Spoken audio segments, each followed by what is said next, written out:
আগামী বছরই ইন্টার মায়ামিতে মেয়াদ শেষ হচ্ছে লিওনেল মেসির। অনেকের ধারণা ক্যারিয়ারের পড়ন্ত বেলায় মেসি তার পুরনো ক্লাব বার্সেলোনা কিংবা সৌদি আরব অথবা নিজ দেশের ক্লাবে ফিরবেন, তবে সেটি যে আপাতত হচ্ছে না তা একরকম পরিষ্কার। মেসিকে আপাতত কোথায় যেতে দিচ্ছে না তার বর্তমান ক্লাব ইন্টার মায়ামি। মেসির সঙ্গে নতুন করে চুক্তি নবায়ন করতে যাচ্ছে ক্লাবটি। 2023 সালে যুক্তরাষ্ট্রের ইন্টার মায়ামিতে যোগ দেওয়া মেসির বর্তমান চুক্তি 2025 মৌসুম শেষ হলেও সেটি বাড়াতে চায় মায়ামি।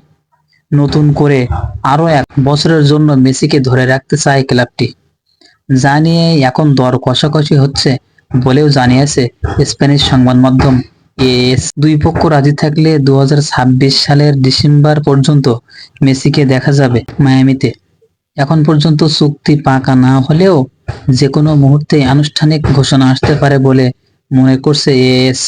শুধু এএসই নয়, আর্জেন্টাইন সংবাদ মাধ্যম টিওয়াইসি স্পোর্টসও জানিয়েছে মেসিকে নতুন চুক্তির প্রস্তাব দেওয়ার প্রস্তুতি নিচ্ছে মায়ামি। সংবাদ মাধ্যমটির তথ্য মতে মেসির সঙ্গে মায়ামির চুক্তি বাড়ানোর আরেকটি উল্লেখযোগ্য ইঙ্গিত হতে পারে হাবিয়ের মার্সেরানোর ক্লাবটিতে কোচ হয়ে আসা। সম্প্রতি আর্জেন্টাইন কোচ জেরার্দো মার্তিনোর বিদায়ের পর ক্লাবটির নতুন কোচ করা হয়েছে আরেক আর্জেন্টাইন ও মেসির সতীর্থ মার্সেরানোকে। অনেকের ধারণা সাবেক এই আর্জেন্টাইন মিডফিল্ডারের কোচ হয়ে আসার পেছনে বিশেষ প্রভাব আছে মেসির। 2026 সালের শেষ পর্যন্ত মেসির মায়ামিতে থাকার আরেকটি বড় কারণ হতে পারে বিশ্বকাপ। 2026 বিশ্বকাপের আয়োজক যুক্তরাষ্ট্র, যেখানে মেসিকে চান আর্জেন্টাইন কোচ লিওনেল স্ক্যালোনি সহ দলের খেলোয়াড়েরা।